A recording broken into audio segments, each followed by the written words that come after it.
On this episode, we're going to talk about TikTok for business, the do's and the don'ts. With so many different platforms, TikTok, LinkedIn, YouTube, and their purposes evolving daily, navigating social media can be, well, complicated. Welcome to the Social Media Sucks podcast from Kubbco. Social media. Really sucks. Where we unpack the latest trends and help remove the suck from social media. Welcome to the Social Media Sucks podcast, you guys. You are tuning in for a dose of marketing and get what's happening in the ever-changing social media landscape. So today with us, we have our head of TikTok, Malene, Holm, and as always, our beloved Kubbernus and CEO. What's up? What's up, guys? How would you say your name in English? I actually usually, when I'm abroad, I say Molly because that's just easier. Molly. And that's what That's they cute. write on Starbucks. Every time I say my name, they write Molly. Molly, Of course. and then last name Hold. Hold. So Molly Hold. Molly. Hold on to Molly.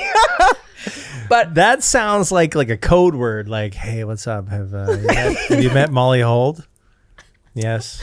yeah, and today we're going to talk about TikTok for business, the do's and don'ts, and then advice for brands. So at the end of the episode, you guys will get tips and advice on how to do content properly on TikTok that fits your brand. Nice. Isn't it exciting? Let's That's get super into exciting. it. So, Malene, Molly, tell us a little bit about yourself and how you landed on being this TikTok expert that we all love. Yes. Well, basically, it started when I was working at another agency before Chris. We don't mention that. Headhunted me.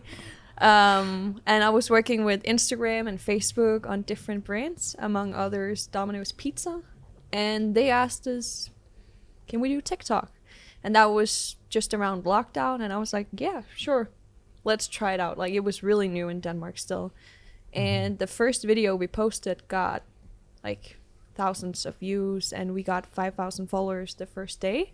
Wow. So basically it went viral and blew up, and I started sharing the results on LinkedIn, and a lot of other brands came to Faxekondi, Soundbox, Red Bull. Red Bull became the biggest business profile in Denmark within 3 months, as we got over 50k followers. And then Chris said, hey, you need to come over here. We need to start a TikTok team. That's right. Yeah. We were already actually doing TikTok. We were doing TikTok back when it was Musical.ly. Yeah. But it was here and there. It wasn't like a solid. Dedicated. Yeah, and it was just things here and there, and I just and then we were working with Essence for the 2 years on it, the platform on TikTok. Yeah. And it was Cosmetics brand. Yeah, and at that time we really saw that the landscape was shifting. Right, so even before it became the huge force that it is, TikTok, it was like, okay, this is where things are moving. Let's throw some gasoline on the fire. Yeah. And that's when I reached out and said, hey, we actually had a head of TikTok roll up for a while, and there were some good candidates, but I was like, it's not exactly what I want. So then I, of course, reached out to you and said, hey, you got to join us, and then the rest is history. Nice. Yeah. It's a pleasure. I really want to ask you guys what's so unique about TikTok then, and what does it have that other platforms don't? And then Malene, maybe you can give it a go first. I think for me and also for a lot of other people, TikTok is very authentic. And I mean, with Instagram, we have seen the whole Instagram versus reality perspective, but still TikTok is way less polished, and it's kind of like for everyone, and that's also due to the algorithm. I mean, everyone can go viral. You don't need to have a big following or be famous in the beginning. Everyone has the possibility to go viral if they create content that people like, basically. And that's why it's been blowing up so much, right?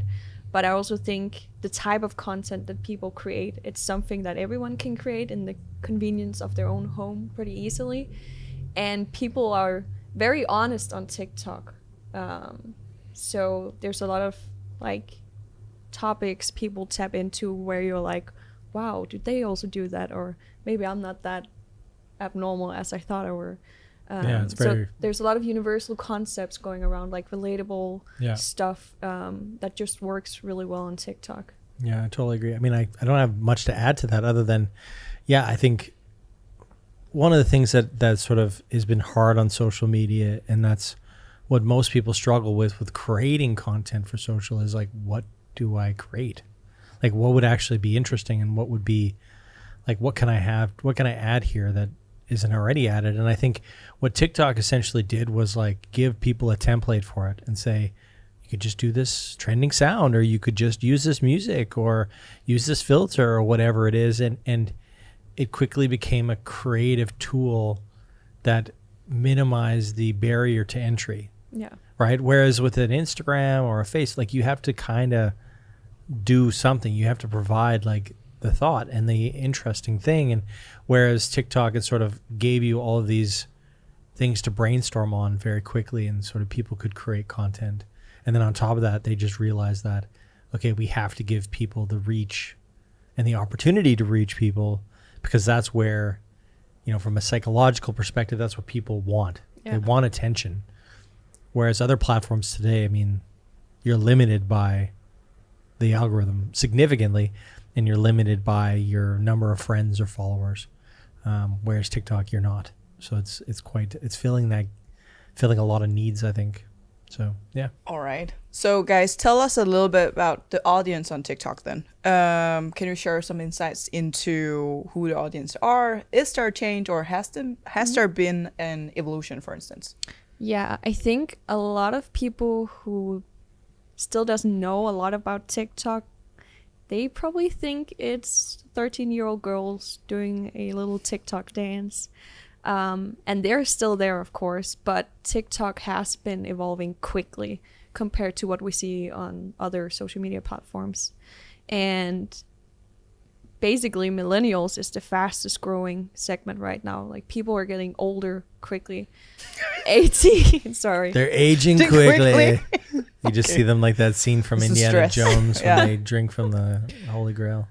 I mean, 18 to 24 is still the biggest target audience on TikTok, but TikTok themselves actually don't really look that much into age groups. They call it Gen T, a generation of togetherness, because the people on TikTok... I thought it was Generation TikTok, like Generation T. Same. Okay, same Yeah. thing. All right. But basically, it's because they have a lot of the same attributes and values and that kind of stuff. So Yeah. even though you might create a TikTok, it can still be relevant for a 13-year-old girl, but also a 50-year-old woman. Yeah, that's true. Yeah, it's very interesting how it's sort of really cross-generational. I mean, obviously there's content that is specific for a younger audience Yeah. that I sometimes see, and I'm like, this is not, this, I don't get this. So This you is should have seen that. This is clearly not something I would understand. And then there's also stuff like clearly made for an older audience. And then there's stuff that today that's just made for Johnny Depp and Amber Heard. Like, holy God, crap. yeah. That has exploded on the platform. Everything is just Amber Heard and Johnny And that's Depp. the thing. It's also like a news platform, right, for Yeah. a lot of the younger audience. Because That's also a little bit dangerous, I guess, because you kind of have, it's hard to filter, the correct sources and everything, because Definitely. it's mostly people's own opinion and not well grounded in science or facts. yeah, but it is, I think a lot of Gen Z, they watch less and less TV, but get a lot of their news from platforms like TikTok. So it does have a big influence on also how they perceive the world, I guess, right? Yeah, it's got a big power. Yeah. Yeah, that's why brands like have to be careful with it, I think, and also have to, I think there's been a few things on the platform that were clearly satirical jokes about something that people have not understood the joke, Yeah. and it's like, and I can't think of anything that comes to mind, but I saw lots of stuff where it's like cap or no cap. Like, there was a lot of stuff that was no cap. What's fake? Or factor cap, I guess. Cap. Is when it's fake. Yeah. Yeah. So there was a lot of stuff that was sort of Cap. cap. Sorry, guys. Hat. There was a lot of stuff that was hat. Oh, cap. I mean. Yeah. Yeah. So, yeah. So what differentiates TikTok audience from the other platforms? Is there a difference? I think for me at least, it would be the community. There's an entire differently community on TikTok. And that's also the thing, when you create content for TikTok, you have to create it for the community. Of course, you have to do that on all platforms, but on TikTok, as a brand, there will be some content you don't create, which is around the product you have or the service you have, but around what's happening on TikTok and what would the community like to see. So some of the content that we create is so tied up to an internal joke on TikTok that we cannot post that on Instagram or Facebook, because that's something the TikTok community can only understand. And sometimes when these bigger trends is happening and you jump on them as a brand, that's again within the little TikTok community. An example was, for example, #CouchGuy. I don't know if you guys know it, but that was back in fall 2021. There's a video of a girl who's surprising her boyfriend at college or something, walking in the door, and he's sitting in the couch with 3 other girls, looking very sus, like getting his phone from the other girl, standing up, and he doesn't look that happy to see her, and everyone was just like, he's cheating and blah blah blah. And then the #CouchGuy just went viral, and a lot of bigger brands started like doing the sequence or the scenario again. For example, Ryanair in the airplane did it. And I still see people writing now when there's a video of like a couple, they're like, he's better than CouchGuy. That's awesome. So it's kind of like those things and that kind of community on like TikTok. Bones Day. There's so many things that are TikTok just specific. And starting on TikTok, right? And then permeating out throughout the rest of the world. And it's quite interesting, I think. But I think you're right when you say the community of TikTok as well, because from a technical platform specific sort of thing, like the way that it's constructed, where you're able to see who else is doing that trending sound, and even like a trending hashtag, like see the content that's around that. It's not like that on any other platforms. Like you can, of course, with Twitter, but it's not, you're not riffing off of any other thing other than maybe the retweets or the quote tweets. Like that is somewhat in the same sort of genre.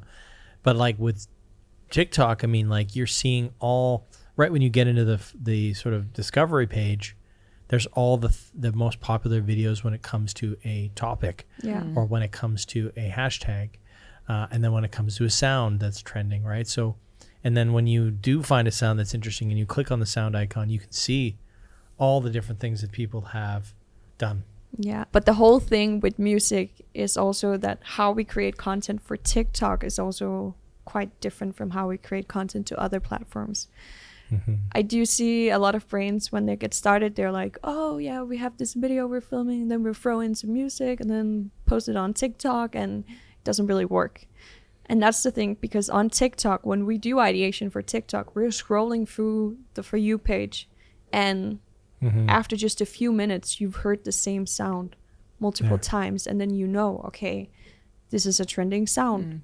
How can we use that? So we create ideas based on sounds rather than come up with ideas and then you're starting put in sound. the app. The app is giving you the starting point. The template. Usually, of course, you can create original content. Yeah, there's some brands that are sort of outside of that.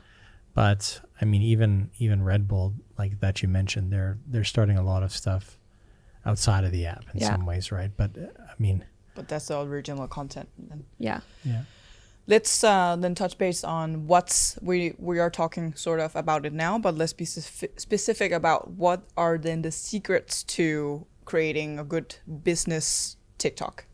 So from your experience and perspective, like is it relevant for all brands to join TikTok, or is it?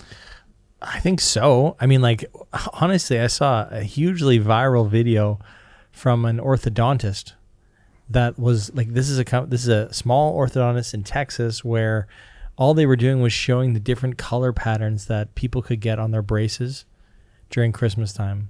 And it got like 5 million views or something like crazy like that. And it's like, because people were interested in, I could get this color scheme or that color scheme. Like, and you would think that why does an orthodontist have anything to do on TikTok? Or why would a lawyer, or why would this or that?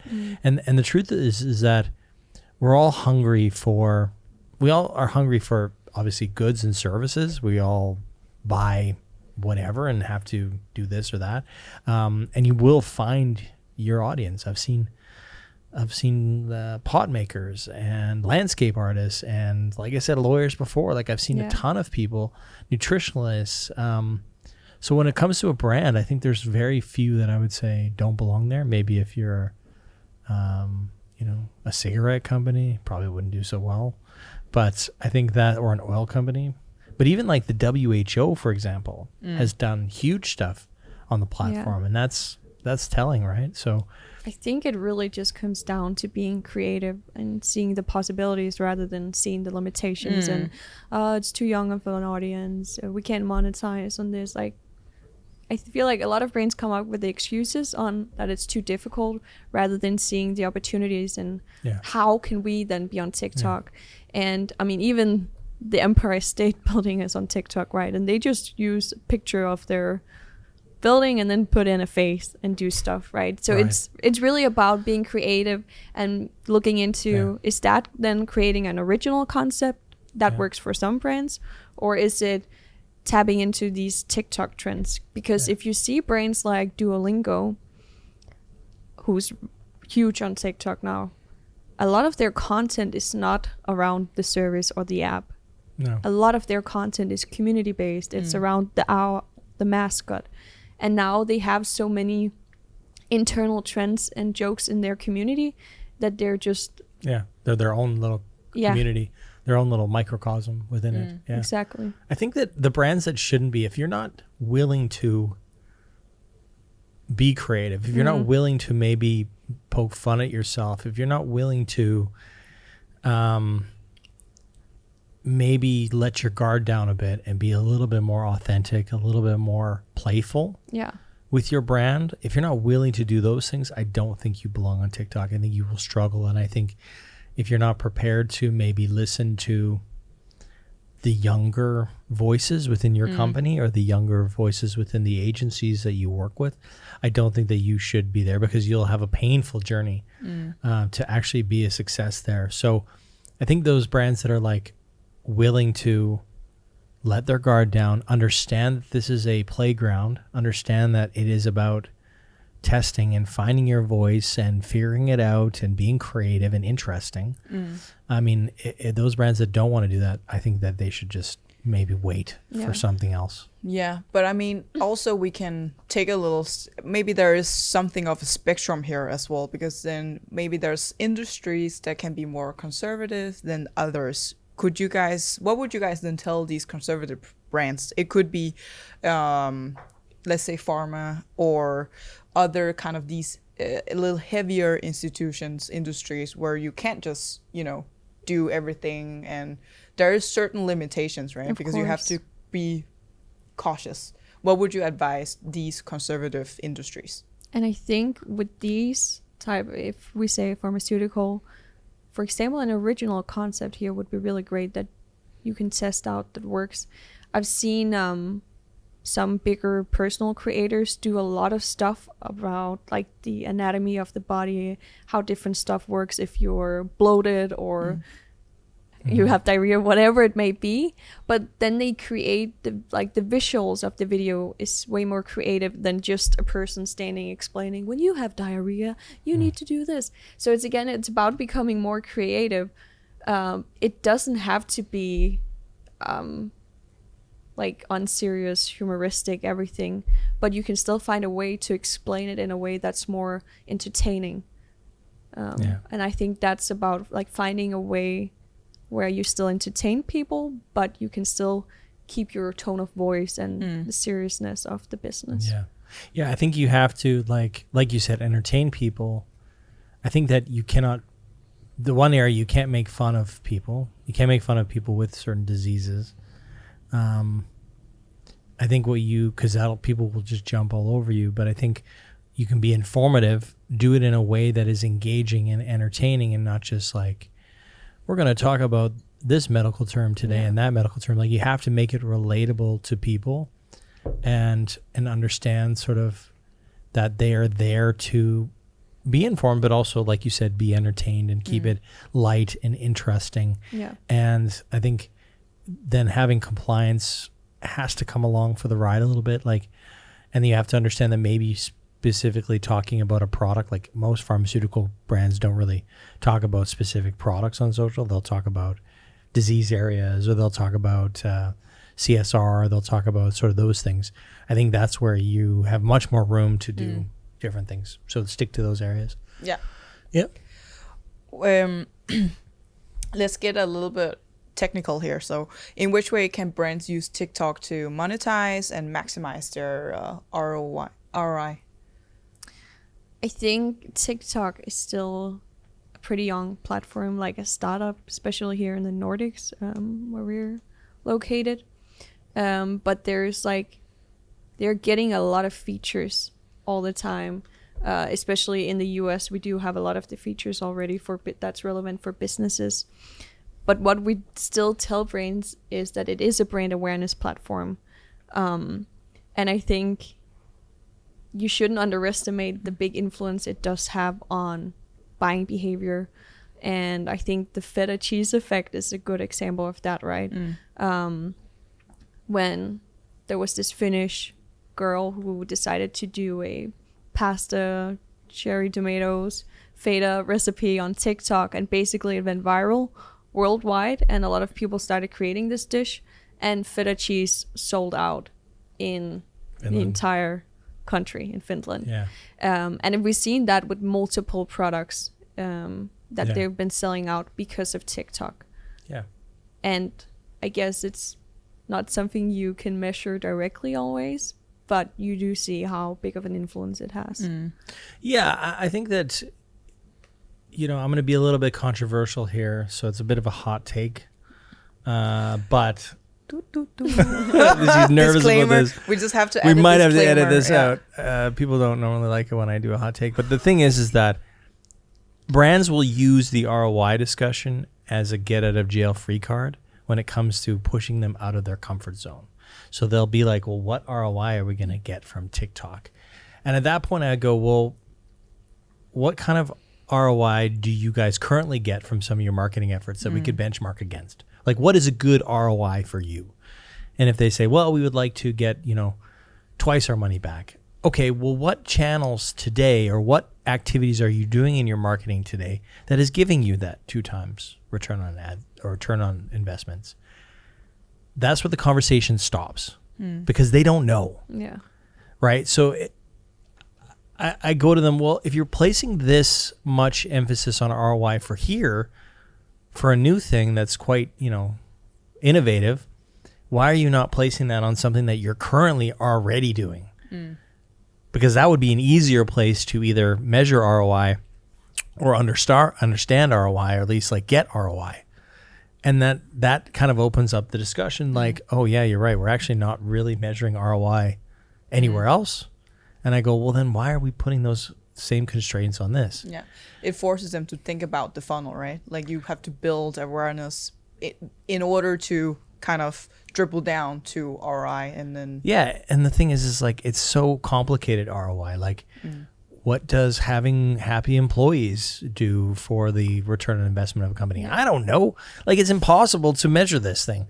And it's pretty impossible on the marketing side. And I think, like you said, you just have to look at what is our reach, what is our engagement, what is our efforts there, and see if we can capitalize on maybe advertising or capitalize on sales going up and try to do something.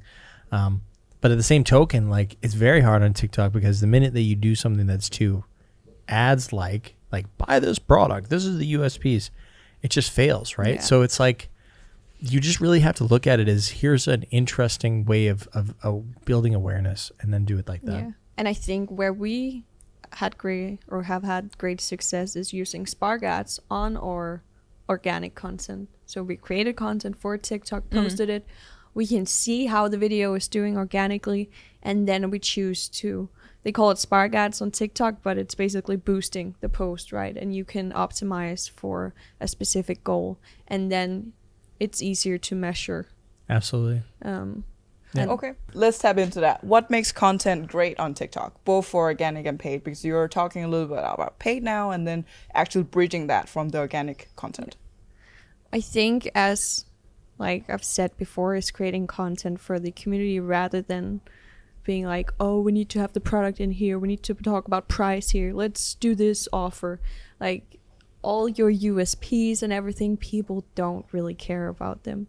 You need to create something that actually entertains them. Yeah. And what we do is we actually often look into human insights. So when we have found what sound that makes sense, we're thinking, okay, what human insight could we use on this specific sound within the industry of the specific brand? Like, what would they find relatable? And that's often how we create videos. Of course, a lot of it will also be more educational content, and some of it will be like purely entertainment. And I think, again, with the educational content, you just have to find a format that works for TikTok, again, rather than a person sitting saying, this mascara is really good and right now it's on 10%. Then show them something useful, like how to use it or whatever it may be. Results. Remind me, don't you have a famous quote? What do you say?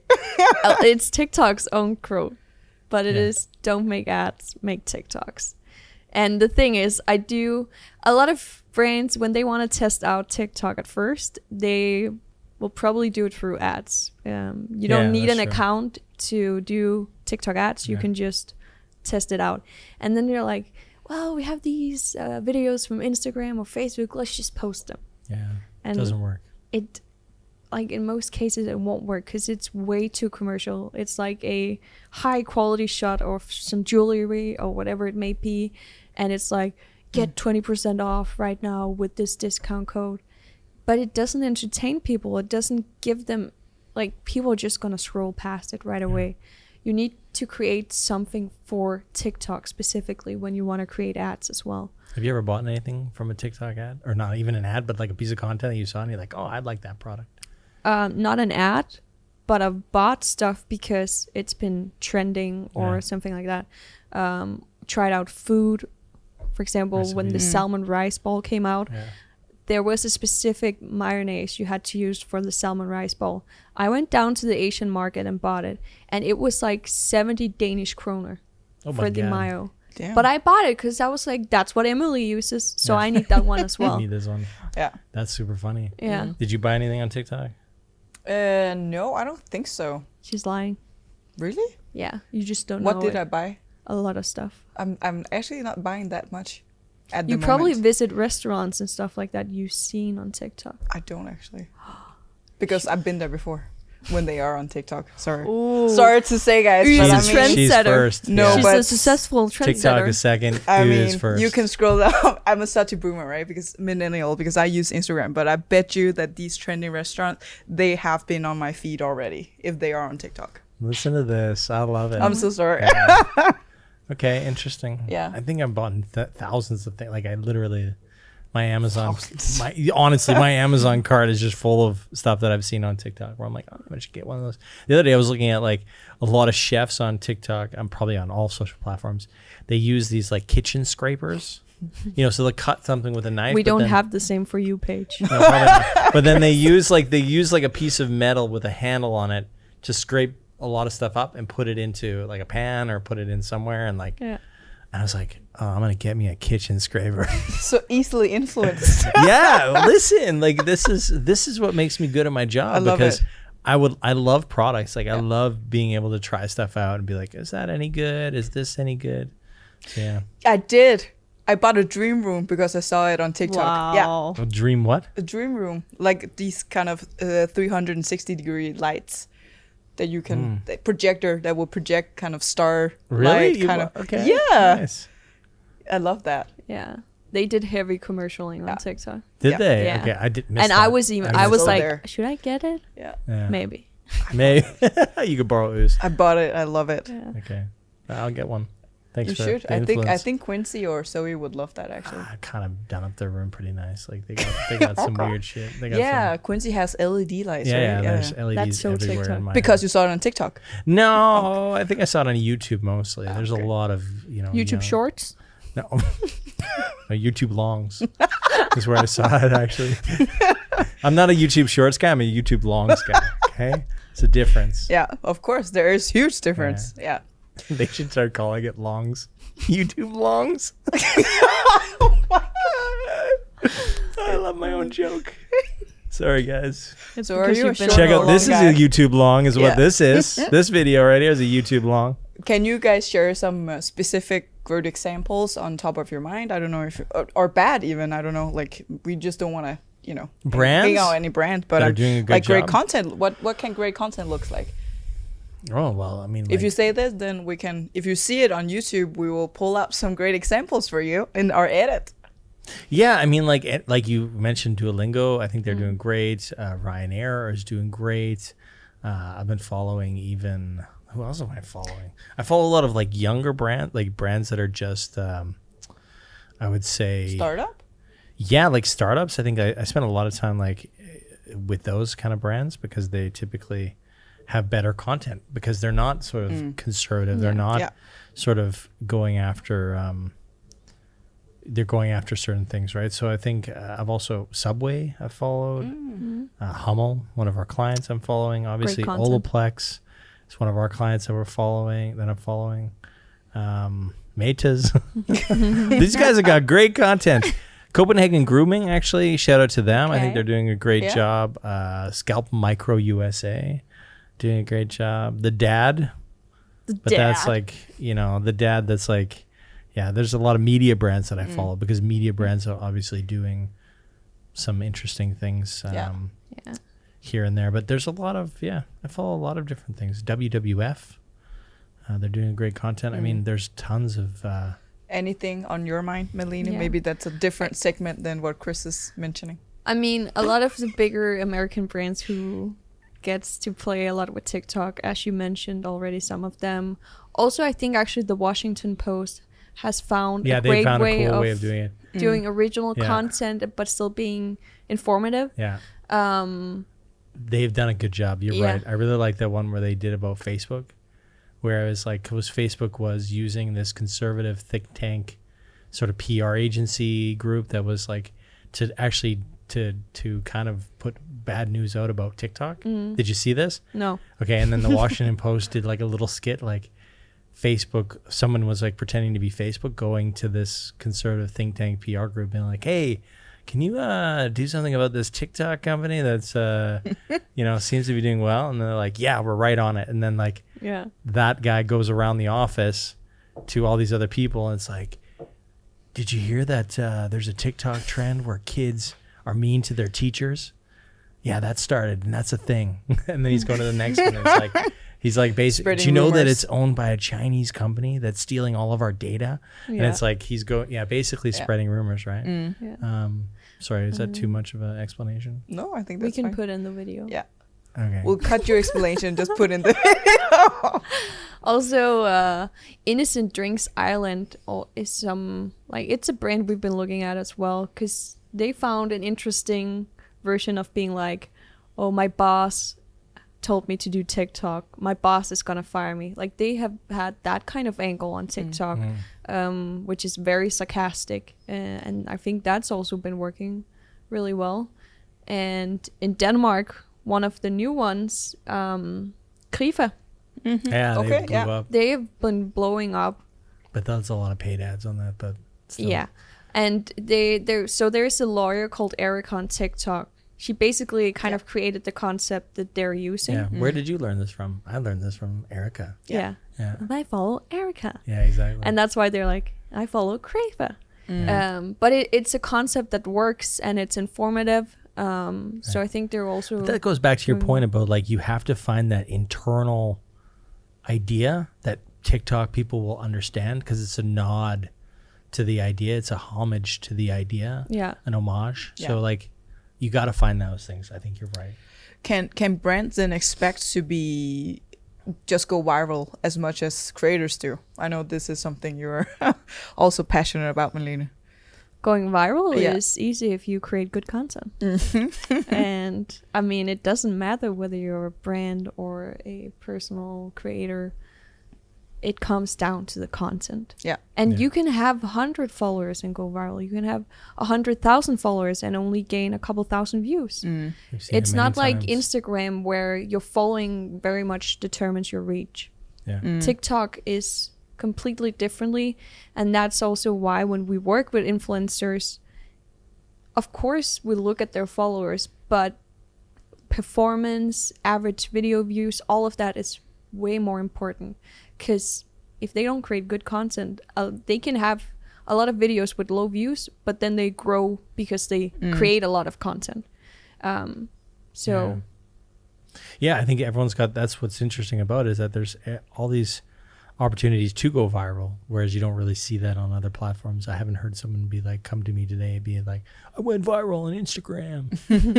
I went viral on YouTube. No, it just doesn't happen the same way. Like, it is very, and also you're just consuming way more content on TikTok, right? Yeah. Like they're 15 seconds, 30 seconds, some are more than that, some are a minute, 3 minute, and they're going to go to 10 minutes, but it's still like, it is a platform built for exposure. You're put right into the For You page. You're put into a external, like a feed that is like algorithmically designed for you. You're not put into the news feed like you are with Facebook, where you're just seeing your friends and family. You're not put into your news feed like you are with Instagram, which is basically your friends and family, or whoever you're following, right? So it's a totally different thing. yeah. Yeah. Then what should brands then measure their what metrics should brands then measure their content success on? Well, what we mostly look at is definitely video views. Yeah. But of course, engagement also has an importance. What I do see is likes, comments, and shares is not what's gonna make your video go viral. It's view time. So TikTok evaluates the video on how long time or how many times are people actually watching the videos. So you need to create content That engages and actually yeah sustains their... and I can see, like, with some videos we maybe have the same amount of likes and comments, but one of the videos has 100,000 views, the other has 50,000, and that's due to view time. So we do get more views when we create content that people actually watches for a longer time. So we do look a lot on that. Yeah. But still engagement rate as well, because do people actually like the content we create, and do they engage with it? Yeah, and usually you would say like that is analogous to better watch time, because they're typically, they're obviously seeing something that they are interested in and they want to comment on. So they're usually getting through the video or getting partway through the video to actually make a comment. So those kind of are connected in some ways. Yeah. Okay. Yeah. An important thing is also, because we do, with our clients, we do monthly reporting. But within TikTok, the analytical program that's in TikTok, when you set, for example, from the 1st of March to the 31st of March, it's also going to analyze the videos you posted the previously 90 days, like how many views and likes and shares. Aggregate of all have- your content. How much have they generated through that specific period. Yeah. And that's because videos, they live up to 90 days. So I've experienced that we Even posted a more. video and maybe it got a couple 100,000 views, but then suddenly after a month it got 4 million views. So you never know when your content goes viral, because and that's also different from other platforms where you post and then the next day the post is maybe dead. Yeah, absolutely. Good to know. Then let's wrap up here with the last question I have, which is, what's then the future outlook for TikTok in your guys' opinion, with all these new features and expectations new features they're implementing, and then also all this eyes on TikTok kind of outlook the world and brands have? It's hard to say, but I think I worry a little bit about if they go down the same path as other platforms have done. Like if they decide to start capping the reach, they start to think about, okay, how can we monetize this more? How do we make more money off of ad sales and things like that? Like they will basically kill the platform if they start going in that direction. And I think The other thing that could be detrimental to them is allowing brands to be boring, I guess. Like if they do like allow, like, and that's easy to do, they just give reach and sort of stuff to brands that want to pay, right? So if you kind of allow those things, like allow people to make ads and not make TikToks, you won't sort of survive. So I think that's what's happening. They're trying to safeguard that a lot, which I really respect, and I think that's great. Technically, I think they will probably dethrone some other platforms. I think that Facebook is going through a shakeup, and I think that scares the hell out of them.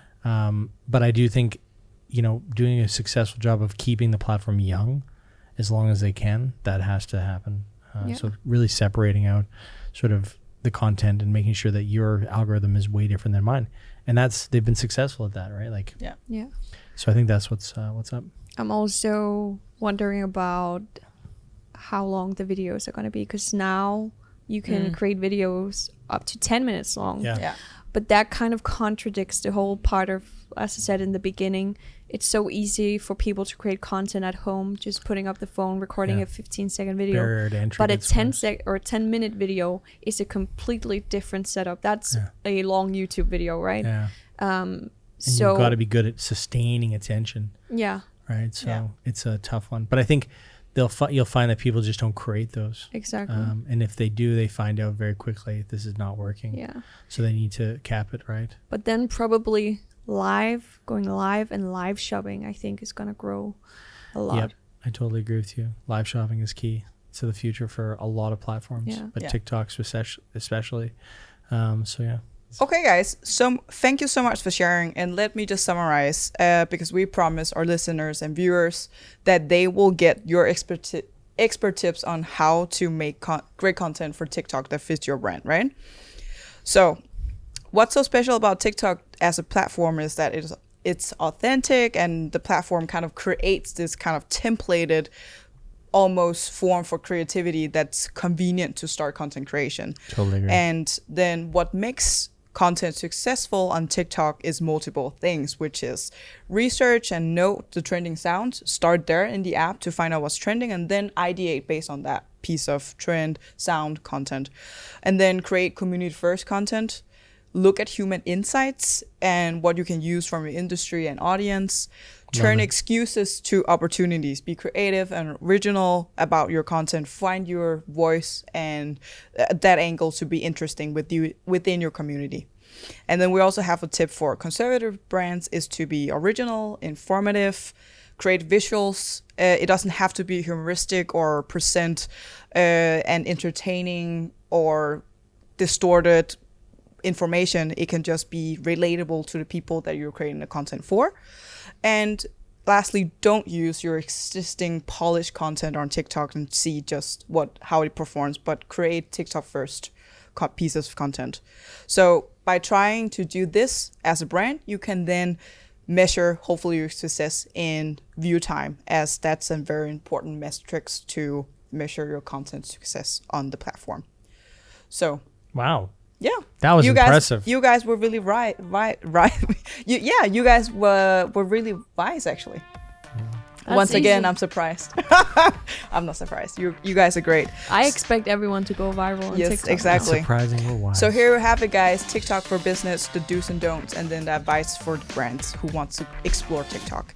Subscribe, leave your thoughts, your feedback, your likes and dislikes with us, and then stay tuned for the next one. Adios. Bye. This has been the Social Media Sucks Podcast.